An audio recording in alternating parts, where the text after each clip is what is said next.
21 млади футболисти изведе на подготовка старши треньорът на футболен клуб Розова долина Атанас Апостолов. Подготовката започна с водосвет за здраве, отслужен от отец Николай от храм Свети пророк Илия, който пожела на момчетата. Тази година да нямате травми, да сте здрави, да носите радост на целия град. И вече ми омръзна да освещаваме, да правим водосвети за В група. Дайте да влизаме в Б, след и в А. Тук има хора, които помнят, когато сме играли в А група. Емил Личев ли беше, който кара гол от Николая? Аз съм там. Да, и се класирахме и бяхме в А група. Една година. Вече разчитаме на вас. Благопожелавам ви преди всичко да сте здрави, оттам нататък упоритост, труд и всичко ще се дойде на местото. Да станете големи футболисти. И някой като се издигне от вас да играе в Барселона, да не ме забрави в България. И даде символично начало на подготовката.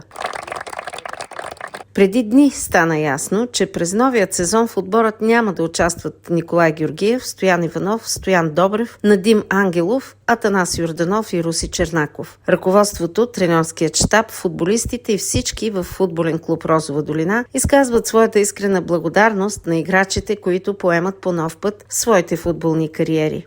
Разделяме се с момчета, които обявихме в социалните мрежи. В първите няколко седмици на подготвителния период ще има доста и момчета на проби и такива, които със сигурност ще останат в отбора. Може би окончателната бройка, така ще може да кажем, евентуално около средата на подготовката ще трябва да изиграят така момчета поне 2 контроли, за да се запознаем с качествата, защото някои от тях не ги познаваме.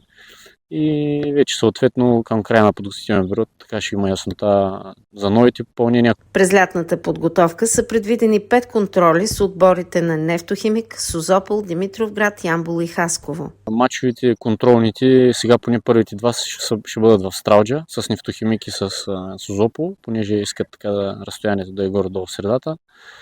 И вече оттам нататък с Димитровград, Хасково ще преценяме и ще видим къде. Все още нямаме яснота къде ще са. През времето на подготовката ще се изяснят кои ще са новите попълнения в отбора.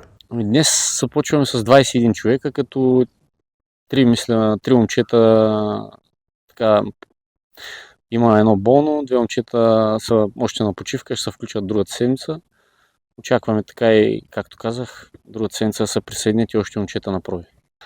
Така, с повече усмивки се надявам живот и здраве да няма много контузии, да са здрави през по-голямата част от сезона момчетата и да направим така едно добро представяне.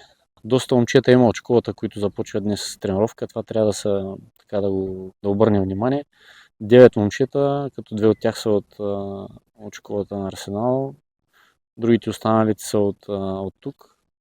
И така се надявам да използват момента да се впишат добре в мъжкия отбор, да израстват и се надявам да имат мечти да растат нагоре. И така, това, ако искат да растат в футбола, ще им коства много усилия и труд. И се надявам с себераздаване да успеят да се наложат и да бъдат част от мъжкия отбор. Първенството на трета лига започва на 8 август, а до тогава тренировките ще са на стадион Севтополис.